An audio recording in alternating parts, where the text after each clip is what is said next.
Sardor ko'tiga Dubayda dittoga siktirib yurgan, Qashqadaryodan chiqqan, hali ham o'ldirish olmayotgan gangster nomini qo'yib olib, o'zidan gangster yasab olgan pidaras.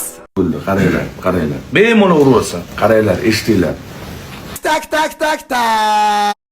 Tak. Azimov Azizxon Saidi, jinsi erkak.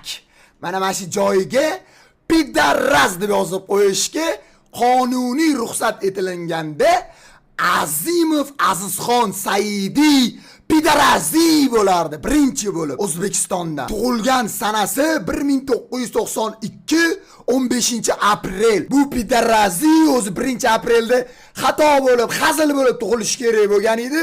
15-aprelgacha kechikib tug'ilib qolgan. Tug'ilgan